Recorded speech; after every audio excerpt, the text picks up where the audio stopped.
الحمد لله وكفى والصلاة والسلام على رسول الله وعلى آله وصحبه أجمعين أما بعد فأعوذ بالله من الشيطان الرجيم بسم الله الرحمن الرحيم ووصينا الإنسان بوالديه إحسانا حملته أمه كرها ووضعته كرها وحمله وفصاله 30 شهرا حتى إذا بلغ أشده وبلغ 40 سنة قال رب أوزعني أن أشكر نعمتك التي أنعمت علي وعلى والدي وأن أعمل صالحا ترضاه وأصلح لي في ذريتي إني تبت إليك وإني من المسلمين أولئك الذين نتقبل عنهم أحسن ما عملوا ونتجاوز عن سيئاتهم في أصحاب الجنة وعد الصدق الذي كانوا يوعدون والذي قال لوالديه أف لكما أتعدانني أن أخرج وقد خلت القرون من قبلي وهما يستغيثان الله ويلك آمن إن وعد الله حق فيقول ما هذا إلا أساطير الأولين أولئك الذين حق عليهم القول في قد خلت من قبلهم من الجن والإنس إنهم كانوا خاسرين ولكل درجات مما عملوا وليوفيهم أعمالهم وهم لا يظلمون ويوم يعرض الذين كفروا على النار أذهبتم طيباتكم في حياتكم الدنيا واستمتعتم بها فاليوم تجزون عذاب الهون بما كنتم تستكبرون في الأرض بغير الحق وبما كنتم تفسقون صدق الله العظيم.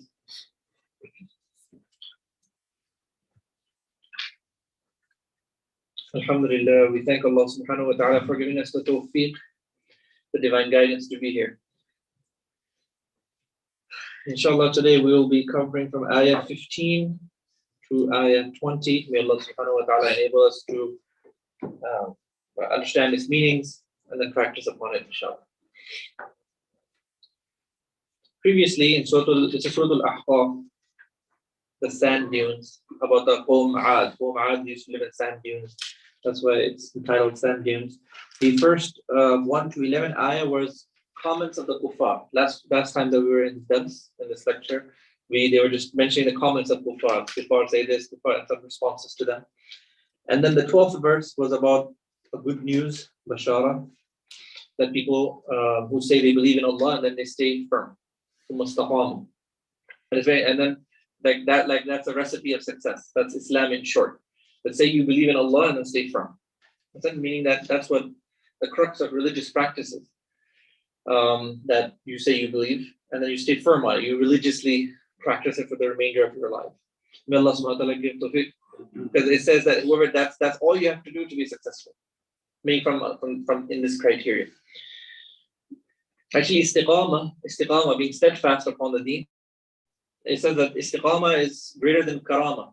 Like if a pious person has karama, meaning you've seen that some supernatural event happened with him, he was able to do something extraordinary, Allah subhanahu gave him some special assistance. So we look up to that, right? We say, oh, pious man got some special assistance, right? From Allah subhanahu wa ta'ala. We think highly of that.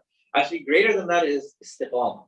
If somebody who's pious stays firm upon the deen, upon the sunnah, practice of the deen, conveyance of the deen, he's firm on that, that's a superior miracle. It's a superior thing, gift in the world that he has. Then that supernatural event that happened. That one day he was he was missing something and all of a sudden he found it, or some supernatural events, karamat, miracle. Like you see miracles at the hand of non-prophets, right? So this istiqama, bashara is there for people who confess their faith and then have istiqama. Then ayah 13 and 14 were about people of Jannah. That that people of ihsan, people who have excellence. They have spiritual excellence in the deen. They observe the religion accurately. In the dunya, they do ihsan. For the sake of Allah, they do it in a very beautiful manner. And also they do it in a way that Allah is watching them. That's how they lead their life. This people of ihsan. It's mentioned here that people of ihsan, Jannah is for them. That if you're a person of ihsan, then good news to you that paradise is yours. So that was the last time. Today we're starting from ayah 15. وَوَصَّيْنَا الْإِنسَانَ. So now moving on, Allah subhanahu wa ta'ala mentions, because the previous verse was about Allah subhanahu wa ta'ala's rights. Allah subhanahu wa ta'ala's rights is that we say Allah subhanahu wa ta'ala is our Lord and then we become steadfast for the sake of it. Because we are servants. We have to be in our servitude to Allah subhanahu wa ta'ala, we have to be steadfast. In this life that we've been granted, steadfast. That was huquq Allah. Right after huquq Allah, now huquq al-ibad is coming. Allah subhanahu wa ta'ala is mentioning human beings. وَوَصَّيْنَا الْإِنسَانَ. We have given an advice to man in regards to his parents, ihsana, of kindness. So first on the list from all the human beings who deserve most of your dutifulness is who? The parents. First person in human beings, the most huquq that you owe, the most rights that you owe, who have the highest rights on you is your parents. So I'm going to mention some things about parents here. Okay. First, the word uses wasiyya. Wasiyya is a very special word. It's different than nasiha. Nasiha also in Arabic means advice. Wasiyya means last advice. If someone gives you advices, you shouldn't ask that person at the end, give me advice. Right? There's a whole joke on that. Sheikh gave long speech, give somebody advice, and then somebody comes up to him afterwards, okay, give me your last advice. He said, what do you think I just said in my whole speech? That was all an advice. But that's just by way of joke. But last advice, right? Like your parents advise you, or somebody elder advises you, and then if he's on his deathbed, then he advises you. So people give it a close ear. This is the final advice. So the word wasiyya, it means final advice, last advice. So Allah subhanahu wa ta'ala tells us to be kind to our parents in that way, in that format. That this is last advice on mankind. Meaning this is the most important advice we're giving you. You get it now? Meaning we've given you so many advices, but the most important one is kindness to your parents. So kindness to parents, ihsan, being dutiful to your parents. I'm going to elaborate more. What does that mean? How do you be dutiful? We're going to get into that. It's fard, basically. So this verse makes it fard. There's many other verses as well, including this verse. It's fard to be dutiful to your parents. So I'm going to share with you some fiqh and some Islamic law in terms of dealing with your parents. Harming your parents is haram, regardless. Whether your parents are right or wrong, they're good people, they're bad people, regardless, you can't cause harm to them. For example, the Quran says in one place, "La taqul lahuma uff," don't say to your parents uff, right? Oof is, I don't know, do we use that in America? Oof, or we've changed that to psh, or I don't know. But different countries, we change it differently. How we express our dislikeness to things. But whatever it is, meaning that the problem is not the word, oof, it's not the word. It's the harm that caused to their heart. That's haram. So you can't cause any pain to them. It's prohibited. You can't cause that to anyone, any believer for that, any human being for that matter, but especially not to them. It's a major sin. So dutiful obedience to your parents is farz. Causing harm to them is major sin.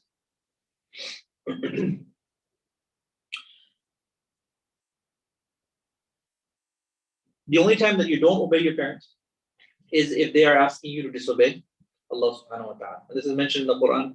وَإِن جَاهَدَاكَ, if they both try, your parents, لِتُشْرِكَ بِي, that you start to do shirk. That which you don't have any proof for. There's no revelation that asks you to come to shirk. Then don't obey them in the dunya. Other than that, in the worldly matters, you obey them. And in the religion, in all matters you obey them. Only time when they're asking you to disobey your creator is the only time you don't obey them. And when can you give them harm? We mentioned that, right? You can never give them harm. Also, this law that you have to obey your parents, dutiful to them, can't cause harm to them, and do ihsan, kindness to them, and it's fard. This is regardless whether your parents are Muslim, non-Muslim, they're bid'atis, they're mulhideen, they add to religion, subtract to religion. They're good people, they're bad people, don't do that. Sometimes young people, they'll say, okay, I will be good to my parents, but they're bad people. They justify it that way. That, oh yeah, if I had really good parents, then yeah, I would be dutiful. But they're not, so I'm not going to be dutiful. That's not justified. Islam does not justify that. You're going to be dutiful to them regardless. Muslim, non-Muslim, good person, bad person, regardless. See? Understood? Mom and dad. Allah says, وَلَا تَقُلْ لَهُمَا أُفٍّ. Don't ever say to your parents, uff, and I've explained that. It's not literally uff. What if it's some culture, uff is a good thing to say? Then in those cultures you can say uff, it won't be harmful. And meaning don't cause harm to their heart. وَلَا تَنْهَرْهُمَا. Don't rebuke them. Say to them gentle words. وَخْفِضْ لَهُمَا. And be humble. It's like fard on you to be humble. Humble before them. Some cultures have beautiful practices, like they make the children kiss the hand of the parent. These types of practices are actually very good too, because that fardiyya in the Quran, that obligation that's in the Quran, you're gonna be able to humble. If you're so humble that you go and kiss the hand of your mom and dad, it's helping you to be humble. And then maybe that fardiyya will be. I'm not saying that kissing is false, but I'm saying that those types of practices are commendable because they may help you and assist you in humbling yourself.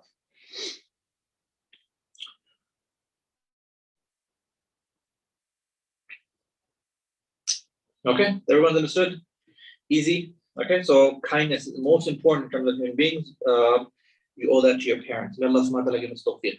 If those of us whose parents have passed away from this world, you could still fulfill their rights. Sometimes we feel that even when they leave the world, that you haven't helped them and fulfill their rights, you should continue to make dua for them. Start making dua for them in this world. رَبِّ ارْحَمْهُمَا كَمَا رَبَّيَانِي صَغِيرًا. You constantly read that throughout your lifetime, and even once they pass, and then there's some other ways you also fulfill their rights, which we can talk about some other time. So you constantly strive. This is the biggest obligation upon you in terms of human beings. After Allah subhanahu wa ta'ala, this is your biggest obligation. It's only huququllah and huququl ibad, right? Religion, Islam is all about rights of Allah or rights of the creation. In the creation, it's the highest. May Allah subhanahu wa ta'ala enable us to fulfill it. Then moving on, حَمَلَتْهُ أُمُّهُ. His mother carried him in difficulty. وَوَضَعَتْهُ كُرْهًا. And she bore him in difficulty. وَحَمْلُهُ. And his carrying, وَفِصَالُهُ. And his weaning, 30 شهرا, was 30 months. So first talking about the parents, that was equal. You have to be dutiful to both of them, right? Now coming to mom, just want to talk about mother. So mother talks about the how a human being is born. 30 months. 30 months. The 30 months in the package includes, the pregnancy, the minimum of the pregnancy, which is 6 months. Okay? The maximum could be 9 months or more, but 6 months, and then the nursing of the baby is 2 years. So 2 years plus, do the math. 24 months plus 6 months equals 30 months. Okay, so there you get where the number 30 comes from. Majority of the fuqaha say that the milk nurse giving, the child has that right. And there's some more rules pertaining to milk. I'm not going to get into them. How the woman does it, what if the woman can, what are the alternatives. There's a whole thing about that. This verse of the Quran that are dedicated to talk about the nursing laws, okay?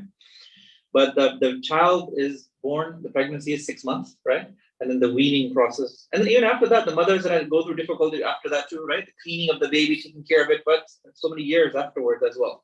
But Allah Subhanahu particularly mentions this, maybe because what's the most toughest? Maybe because the most toughest. Also, why is a pregnancy could be 9 months, but why does the Quran only mention 6 months? Maybe the reason could be is that that time it becomes apparent. But usually when initially the pregnancy is not known, sometimes women don't know initially that they are carrying a baby, but then really closer, right, they find out, understand? And it's like 6 months left.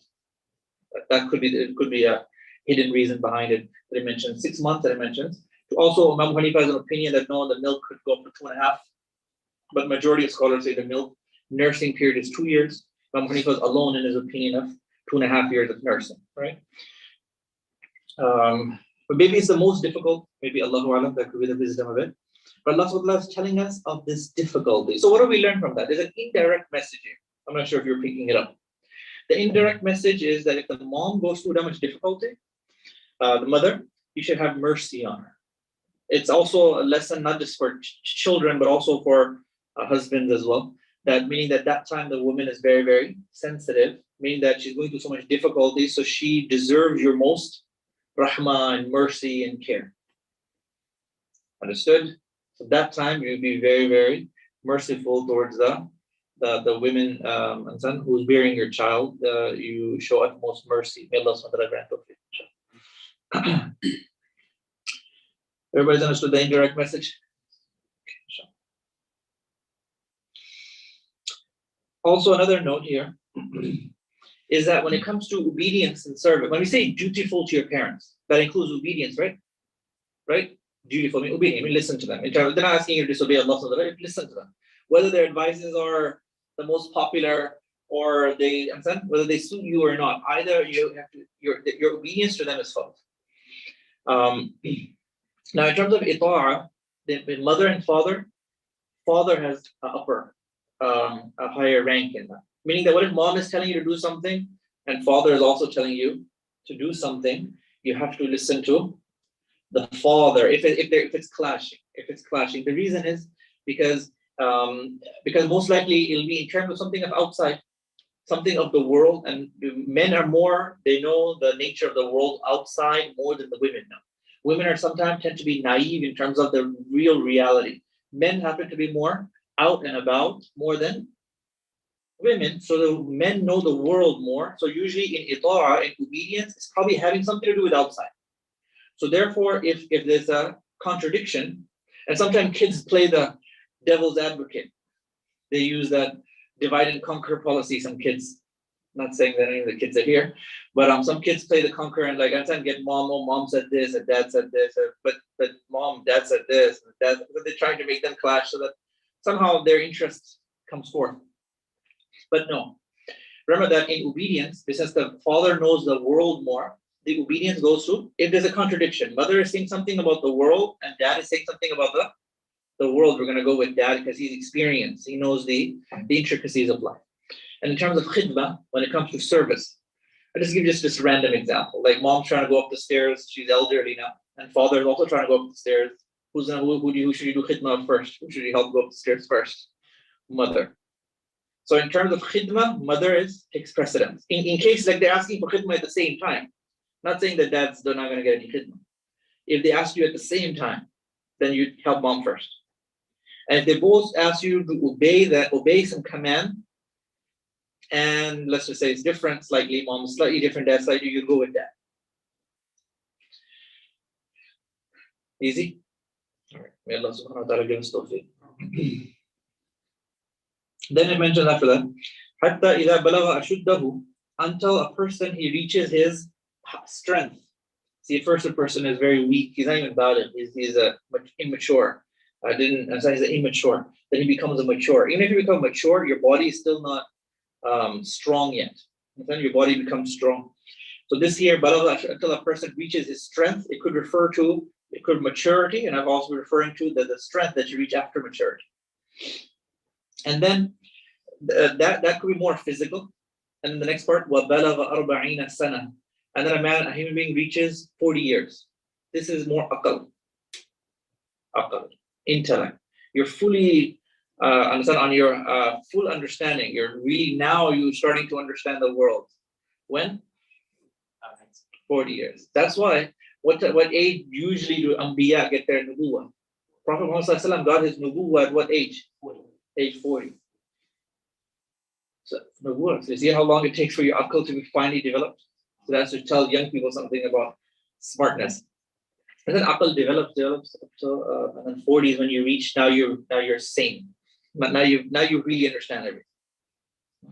And of course there's so much mercy from Allah. So balagha ashuddahu, your body becomes strong. وَبَلَغَ أَرْبَعِينَ سَنَةً, and then you reach 40 years. Now that your aql is complete, your understanding is complete. Then the person says, not obviously, this verse, these two verses here, we're dealing with the beautiful child. We're talking about this is the ideal child who's going to be beautiful. Allah is describing the successful child who's like this. And then he says this, Rabbi awzi'ni, oh my Lord, give me tawfiq, ability, and ashkura, that I be thankful for your blessings, التي أنعمت علي, the one that you have bestowed upon me, وعلى والدي, and upon my parents. Then this righteous child, he's dutiful to his parents, and he's very grateful. He's grateful for himself. He's grateful for his parents. An undutiful child won't be grateful for neither for his parent, neither is grateful for his ni'mas. This beautiful child is he's grateful for his gifts, whatever God bestowed upon him, and is also very grateful for his parents. And then when أعمل صالحا ترضاه, and then he makes dua to Allah that, Ya Allah, give me ability that I do righteous deeds that you are pleased with them. And it's a very interesting part that Allah is telling that a beautiful child makes dua like this. And this dua is very interesting. It says, this part of this dua, that I do righteous deeds that you're pleased with. This comes in the Quran twice. It comes here, Surah Al-Ahqaf, and also Surah Al-Naml. Over there it says, وَأَنْ أَعْمَلَ صَالِحًا تَرْضَاهُ وَأَدْخِلْنِي بِرَحْمَتِكَ فِي عِبَادِكَ الصَّالِحِينَ. Over here it says, أَنْ أَعْمَلَ صَالِحًا تَرْضَاهُ وَأَصْلِحْ لِي فِي ذُرِّيَّتِي. Okay? So interesting point, that why would it be أَعْمَلَ صَالِحًا تَرْضَاهُ? I do righteous deeds that you're pleased. Shouldn't Allah be pleased with every righteous deed? Make sense? The question arises is that if you're trying to do أعمال صالحة, why does it have to be أعمال صالحة ترضاه? So it actually is hinting towards a very important point. Very important lesson for us. The very important lesson is that every righteous deeds may not be the one that Allah subhanahu wa ta'ala wants. Yeah. Like for example, you came to this Dars program here today. Did you have any other options? Meaning of any other righteous deeds? Yeah. You could have sat home and you read Durud, you read Subhanallah, you read Tasbih, or you visited the sick, or you fulfilled the rights of or something that you had to do. Other tasks that you have to take care of, other obligations or duties that will get you thawab, but you chose to come to Dars. So you chose أعمل صالحا ترضاه. So a person has to constantly do that. Normally, with ilm, knowledge that you have, a person is able to assess that. Also thinking about it, that you're not doing what you want, rather doing what's important. Right? So, this is أعمل صالحا ترضاه. Which one should you do? What are the examples? Let's brainstorm here. What examples can you create? What is the time that you have options and then you decide the right thing? By the way, this is the right decision, huh? Now you guys will be like, oh, we have options. So next week we're not coming. Looks like today we've been taught we have options. You don't have options. Oh yeah. Oh yeah.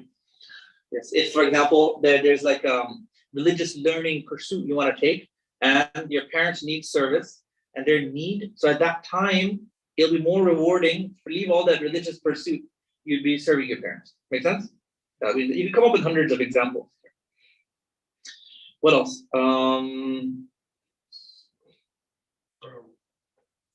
But by the way, just to put a note, I don't want any of you guys to skip those next time. So just clarify that. It's because seeking ilm is very, very important. Because seeking ilm, it puts the quality in everything else that you're doing. Now visiting the sick after that, doing tasbih after that, because with the ilm, you recognize your creator more. Understand? Your quality level goes up. So ilm, this doesn't have a substitute. seeking, understand the tafsir of the Quran, this doesn't have a substitute. You need this, everything else will come secondary. Ilm is essential. So like that, a person needs to constantly assess. So don't do what you feel like doing. Do what you think Allah subhanahu wa ta'ala wants you to do. You know, sometimes even religious practice or a'mal, people do what they feel like doing.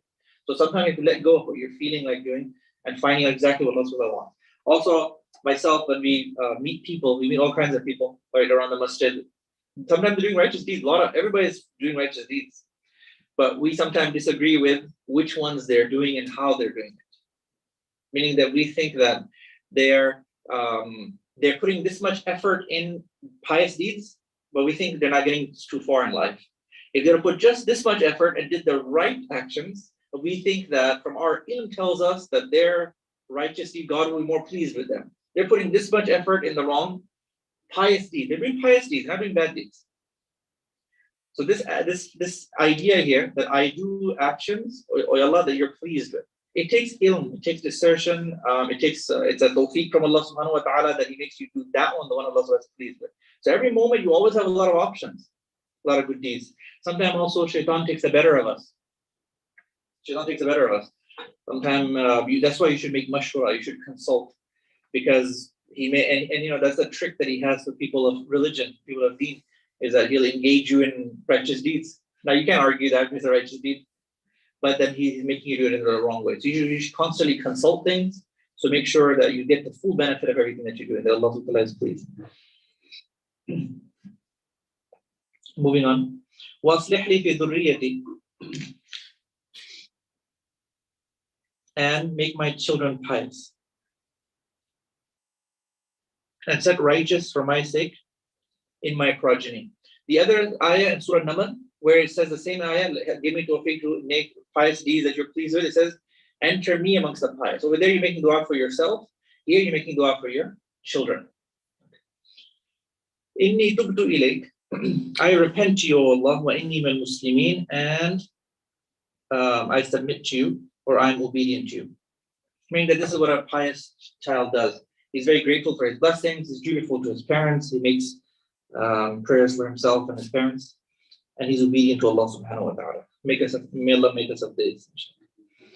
Then after that, أُولَٰئِكَ الَّذِينَ نَتَقَبَّلُ عَنْهُمْ, such people, we will accept from them the best of what they do.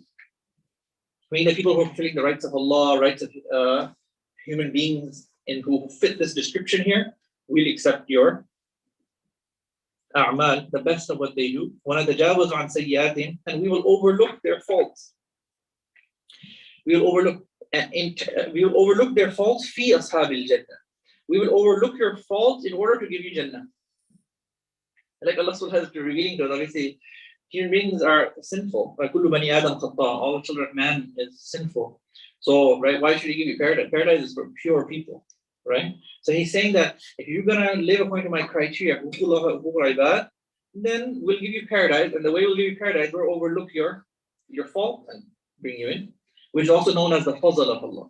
Fazl of Allah subhanahu wa ta'ala will grant us, inshallah, Jannah with His fadl. Wa'ad al-sidq, the promise of truth, alladhi kanu yu'adun, the one you all have been promised. So this was a description. Now it's coming the description of the undutiful child. Okay, the child who is not dutiful to his parents. This is a description of the person who is successful, he's dutiful to Allah, dutiful to his parents. And he does dua, he's also a very grateful person. Now moving on to the other person. وَالَّذِي قَالَ, and that person who says to his parents, أُفِّلْ لَكُمَا. He goes up to his parents and he says, أُفِّلْ لَكُمَا, Uf be to both of you. Remember, he was told not to say Uf. This verse says he goes, Uffil lakuma, meaning he's harming them. He doesn't care about his parents. Ata'idanini, do you both of you promise me an ukhraj, that I will come out from my grave? Meaning this boy is undutiful and he doesn't even believe in the akhirah. And he has an issue with his parents, and he also has an issue with the whole belief of akhirah and Allah subhanahu wa ta'ala. He says, are you both promising in the ukhraj that I'll get out from my grave? وَقَدْ خَلَتِ الْقُرُونَ مِنْ قَبْلِ, and nations have passed before me. How can that happen? And this argument is also lame. The kid is trying to argue that I'm going to come out from my grave. So many nations have passed. He's trying to say they didn't come out of their grave yet. Right? So I'm going to come out of my grave. So many nations have passed before me. وَهُمَا And these parents, يَسْتَغِيثَانِ اللَّهِ, they make dua to Allah, and then they say to the child, وَيْلَكَ, woe be to you, Amin, bring faith. Meaning that this child is giving nothing but negativity to his parents, but the parents are still trying their best with this child, and they constantly make dua for him, and they tell him, have faith. One thing we learn here is that whenever you give nasiha, advice to someone, we should make dua. Don't just give advices to people, even if it's your own children or anyone. What do? Make dua, because Allah subhanahu wa ta'ala is the one who's going to give hidayah to people. Make dua for that person and then give them nasiha. So these parents who have this undutiful children, they're making dua for them and they're telling him, woe be to you, Amen. Have faith.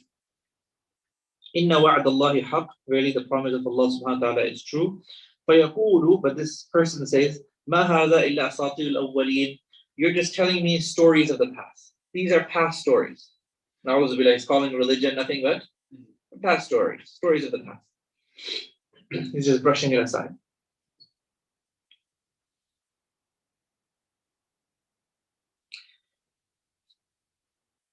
The next verse.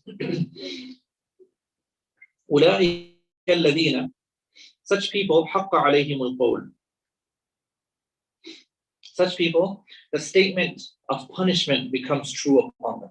Meaning that if you're an undutiful, if you're such a person, then meaning that it'll be fixed upon you that you're going to have adab.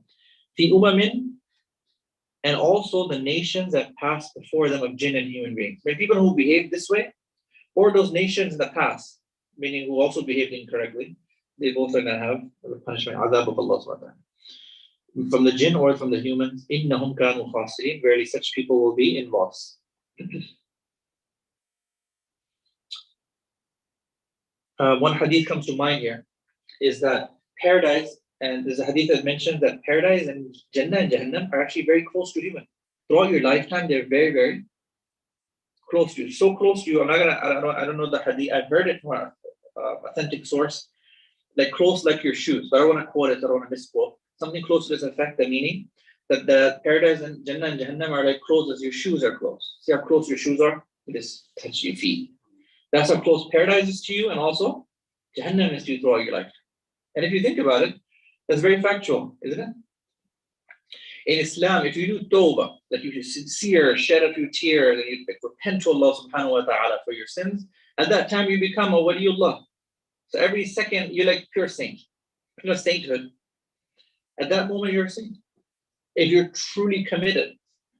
So you have that opportunity, it just takes like a second process. And you do that close to Allah subhanahu wa ta'ala. And then how long does it take to flip things, do something evil and be deserving of punishment from Allah subhanahu wa ta'ala? So it also takes a second, yeah? Huh? Yes, yes. So it mentions that so we mentioned the two people, right? We mentioned the dutiful boy, the person, and the undutiful person. Moving on to the next verse.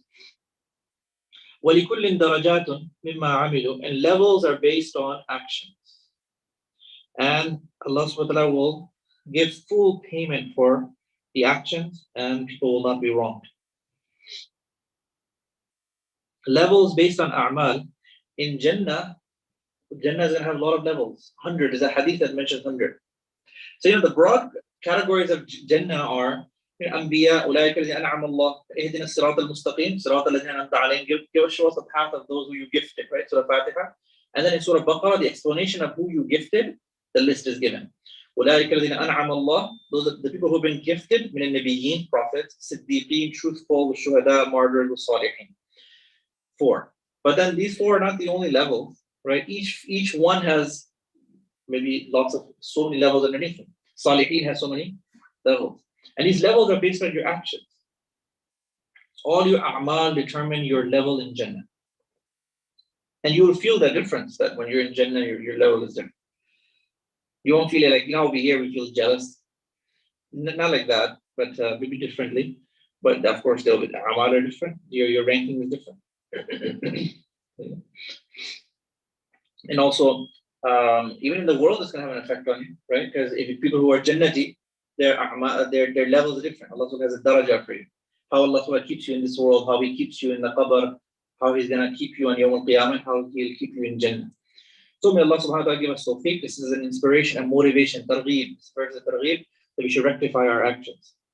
We should rectify. And Jahannam is also, does Jahannam have levels?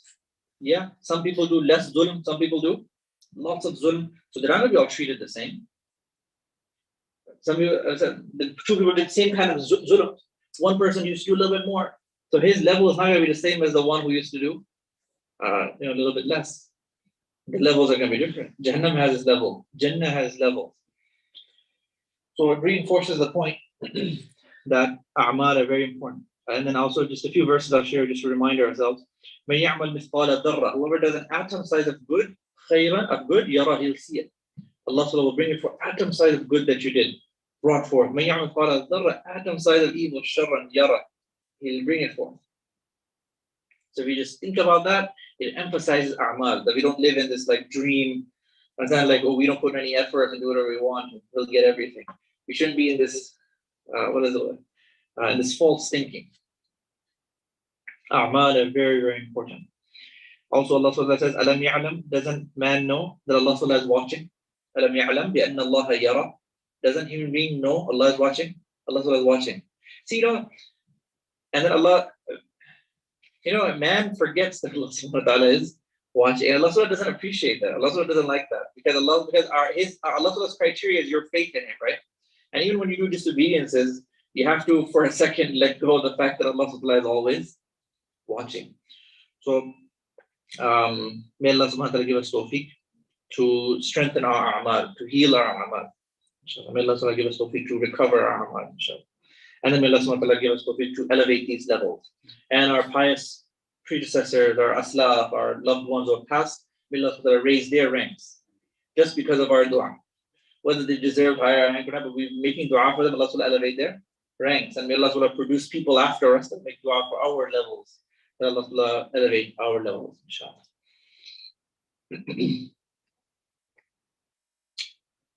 Then moving on. وَيَوْمَ يُعْرَضُ الَّذِينَ And the day that those who disbelieve, Jahannam will be presented to them. This is the last verse for today's verse. And the day Jahannam will be presented to those who disbelieve. أَذْهَبْتُمْ طَيِّبَاتِكُمْ You have consumed your good things in your worldly life and have enjoyed them. وَاسْتَمْتَعْتُمْ بِهَا And you have enjoyed them. So today, تُجْزَوْنَ You'll be paid عَذَابَ الْهُونَ You'll be recompensed with a punishment of humiliation because of your arrogance in the earth without due right and because of your sinful activities. So let's talk about Jahannam being presented and the kuffar being told that, look, you exhausted all your, meaning that you had too much. In other words, you had all the pleasures in the world. You consumed it all. Meaning you didn't think of Jannah or good deeds, and you had all your pleasures. And there's nothing stored for you in the hereafter.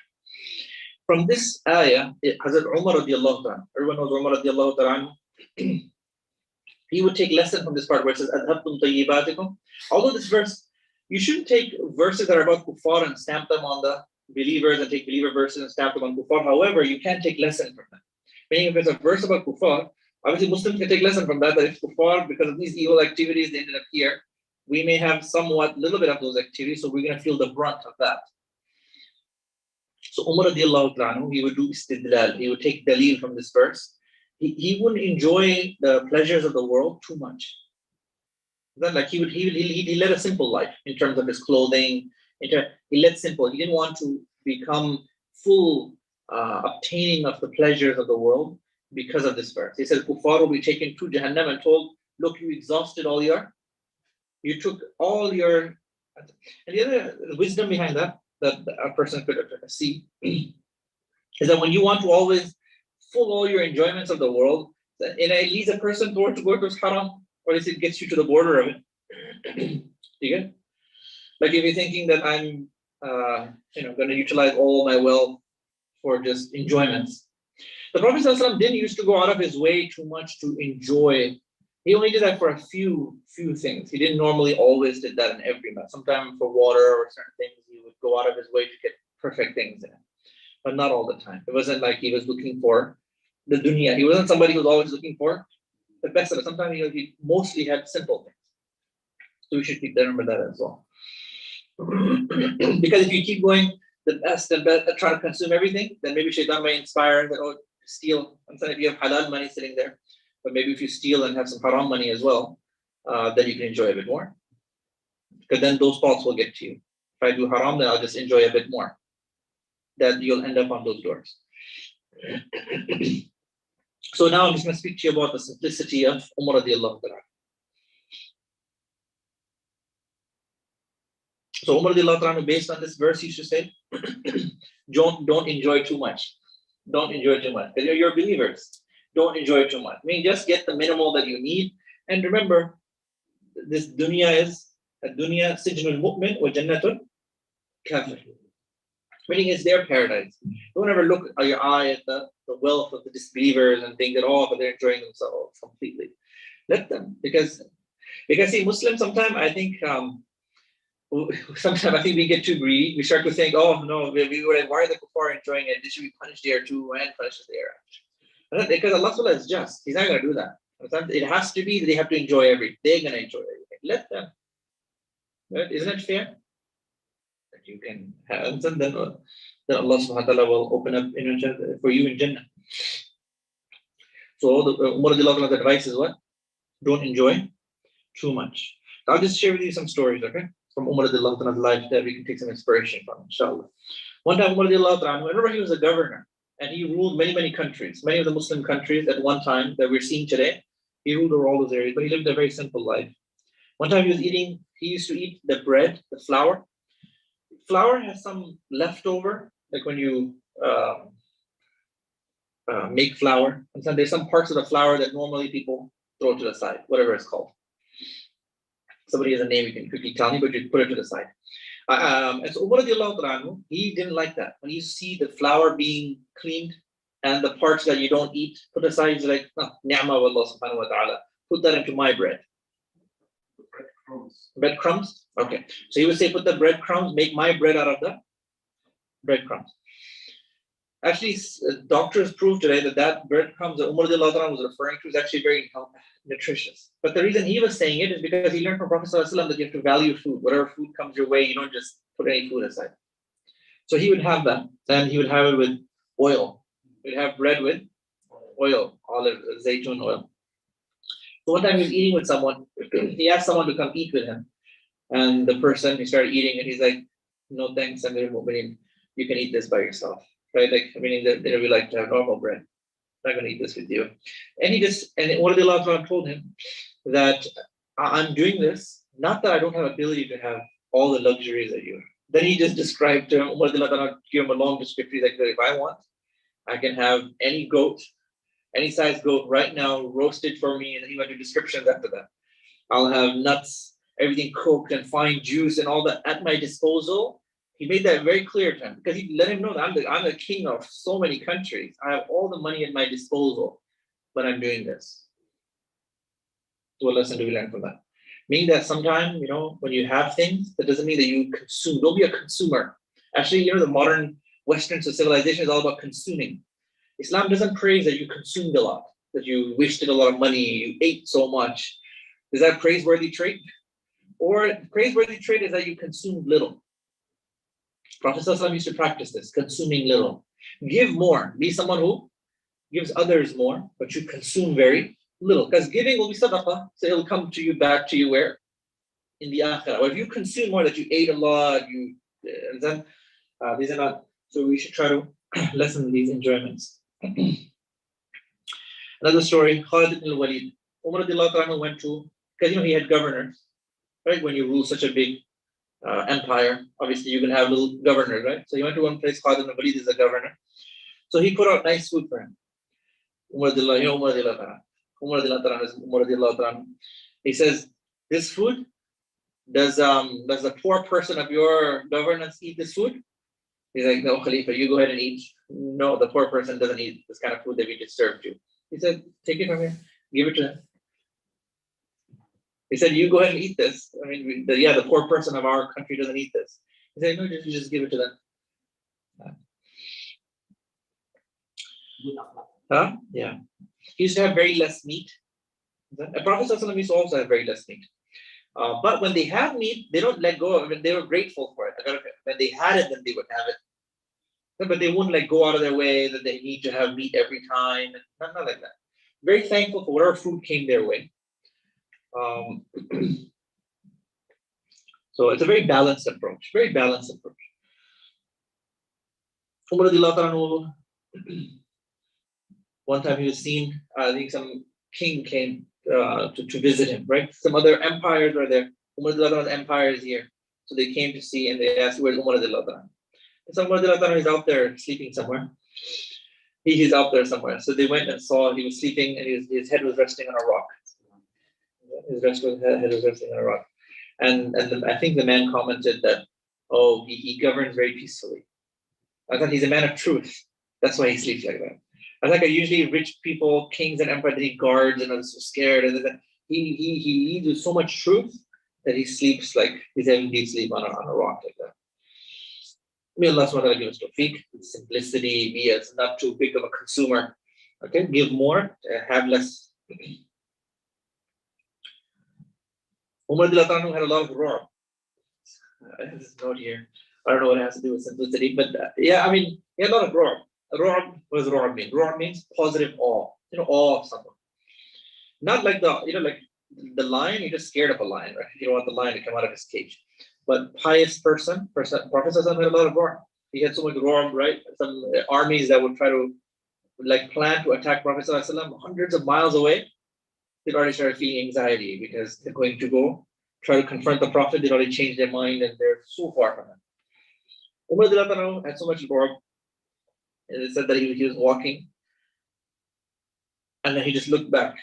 He just looked back and where he would look at, almost they would just fall. Because he was a man of justice. So if he looked back and his eyes fell on you, so that person would think that maybe he did something wrong. He just collapsed. You get it now? He's taking his arm and moving forward. He just looks back at someone. Whoever his eyes fall on, that person will just fall. Scared. Scared of what? Scared that he's going to harm him? No, scared of Umar's justice. That Umar's justice was maybe so strong that maybe I did something wrong. I might as well just fall first. It's a different approach. I mean, sometimes, people are scared of, somebody who's bad, right? Or someone's going to do some harm to you, right? That's different. That's not wrong. I think there's another word for that in Arabic, khawf.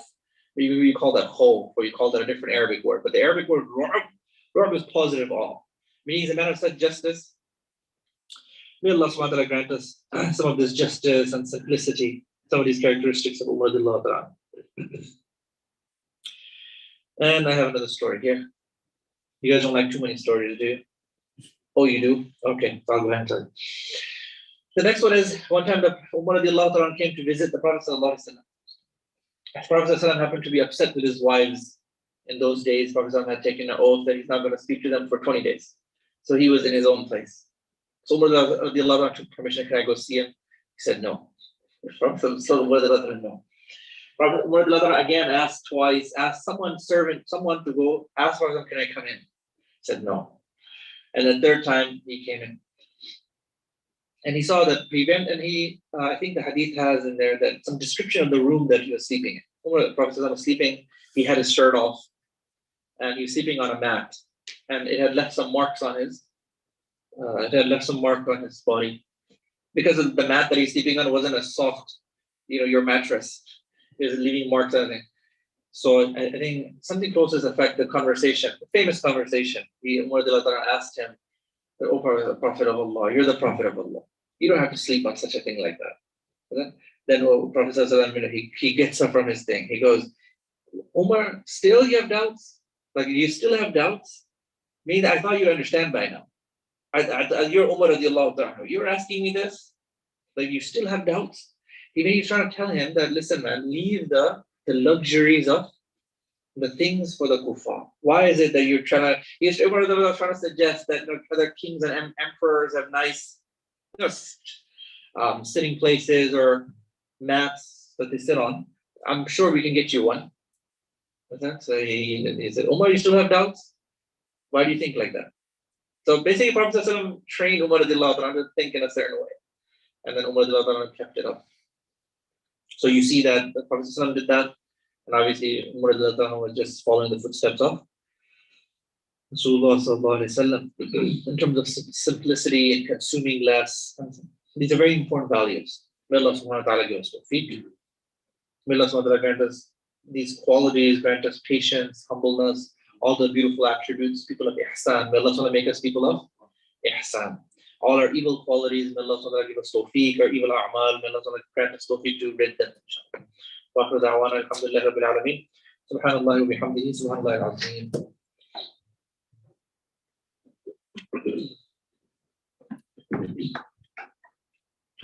Read a question, we can take it, or we'll make zikr, and then we'll make dua, and then we'll pray ourselves.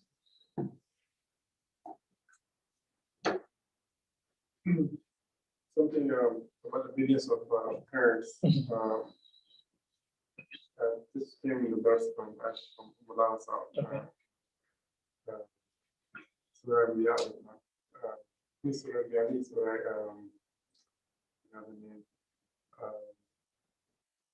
Surah Isra. Usme tha ke, I think you did an English translation of it, and I had still had the CD, I lost it somewhere. So when you're praying, and if the parents call you, when you're praying nafal, and the parents call you, you're allowed to break your prayers. But it has to be a certain way. They're not like in dire need of something. But if you're, let's say they're like they've fallen or something, I mean, you can expand on it. I just want to remind you so you can expand. But when you're doing fard namaz and the parents call you and they're in dire need, at that time you can also break the namaz. I don't remember it completely, but as far as how much I remember that ruling is in terms of nafil prayer. Nafil prayer, your parents are calling you and they're dire need, you can go. Leave the nafil prayer because you can always do qada of that. That's also because that's nafil. You made it wajib on yourself. You didn't have to start the nafil, but you started it. But that's fun, so you go. But I forget everything that you mentioned. I know you mentioned the details. I forget the details at the moment. But yeah, there are rulings like that. Right? You pray nafil prayer, but your mom and dad say come and they need you. You can leave the prayer there and just go. Not fun. Yeah, not fun. So just remember there, but I think you're forgetting, but I can expand. I don't want to say in front of him, but so when you know they're in dire need, that if you know that you're breaking your namaz is not going to affect them, they can wait a couple minutes, then it's okay. Then nafal you can break. But when there's such a need that they can't wait because they're so old and they need you, it's an emergency, right? In that case, you can break it because their need. They live in your home, and it's time for give them certain medicine, and they said, hey, such and such, come help me, and you already started your first namaz, then you can break it. Yes. Oh, and what about if you're praying farz namaz and there's a child about to touch fire, then? Yeah. You said my life? Yeah. Yes. So then you're going to break salah as well. Farz namaz, some child about to touch the fire or fall into the ditch. You can break salah at that time. But then there's other events where Sahabas were in the battlefield, and there are people shooting arrows at them. They're not breaking the namaz. It was costing their life. Oh, no, that event of that Sahabi who's praying and then he's shooting, he didn't feel it because he was praying salah and he was so into his prayer, into his recitation, that he didn't feel the arrow coming. But there's an army coming and you're gonna. Oh, if there's an army coming and you're the person who's the guard, then you'll be able to break. Yeah, I forget the actual ruling, but the general is if it's life gonna be taken, then you'll break because you can always do qada on that, and then that's your duty on you. You're not gonna. I don't know of something that. Yeah, you're not gonna let a life go to waste. There's one Sahabi, I think they needed like surgery or something in war. He was wounded. I think he asked them that he's going to start his Quran recitation or some of his dhikr or something. And then he said, now perform it. Because that time, He's going to be so much tranquility that he won't feel the surgery pain. Anything else? So today was about beautiful children and versus non-beautiful children. And we looked at the simplicity of Umar radiallahu based on that verse. Okay. And this one is the story for Omar, and then the same as Musa said when he says to Allah, when he said to Allah, why so you give to Fir'aun and then all the mission and so on. I forget what happened. So then this sends a story Same, that why did you give Fir'aun this? Yeah, so then it's Amwal and all that. So I forget. You can remind me. What is it? What happened? It's in the Quran. Who responded to him? Allah subhanahu wa ta'ala? I forget the verse. Yeah, Musa alayhi salam to Allah subhanahu wa ta'ala. So you give to Fir'aun and he has a rich and then what he's doing right now. So then he's give rich people and then so then he give them amwal, you give him everything. Give him everything and so then he's still see what he doing. Still doing You remember the ayah? You remember the ayah? Which ayah was it? What do you have the ayah? I don't remember which ayah. It's in the Quran. It might probably there. Yeah, if you find it, send it to me. Anything else? So when they're comparing the two righteous deeds, like in every moment, you have lots of righteous deeds. You have to select which one is tardah.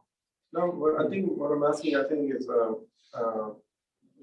when you say righteous deed, it is something you think is righteous deed. Are they comparing that? And you may think it's a good deed, but it's not a good deed. Or they're actually comparing two actual good deeds. The actual good deeds. And you're just taking the one that Allah will be pleased with. Who has a higher level. The one He'll be pleased with. The one Allah wants you to do at that time.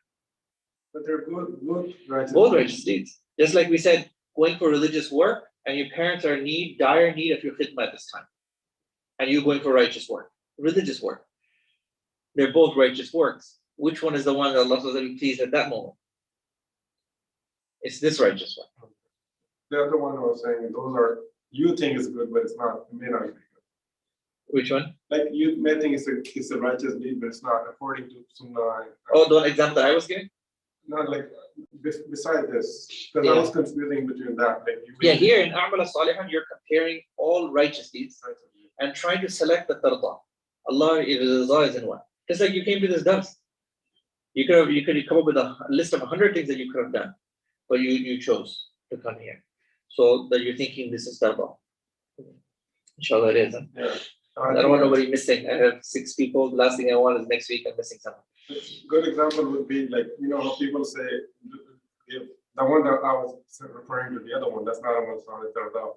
You may think it's a good deed, but it's not. Like going to Hajj versus you saying, let me just give, or instead of doing Qurbani, let me just give, So you may think it's a good deed, but it's not. Yes. Yeah. Mm-hmm. Sometimes it's also lack of ilm. People don't know the priority, misunderstandings. The more hikmah you have, the more. That's why studying ilm is very important, because it helps you to prioritize. This is how I practice my deen. So many righteous deeds, but this is how I do them, and they'll be comfortably done, and Allah will be pleased. When you don't study and you do it on your own, then Shaitan will trick you. And he can't trick you too much, meaning he'll tell you that do righteous deeds, but you've been doing the wrong righteous deeds. That may not fetch you any reward. When you show up on Yawm al-Qiyamah, Allah says, it's not the ones we wanted. But those are not righteous deeds. Once you did the ones that are not tardah, there's still be righteous deeds, but you didn't get Allah's pleasure. Allah didn't become pleased with you because of that. Maybe He might give you a reward for it. But because we are doing righteous deeds, for Allah to become pleased with us. Allah will say, I'm not pleased with that. But if you want a reward, because since He rewards you for every good that you've done, we'll give you a tiny reward. But whatever the reward is, but the tardah, that I become pleased with you. May Allah give us the tawfiq to hit those actions. Allah becomes pleased with us.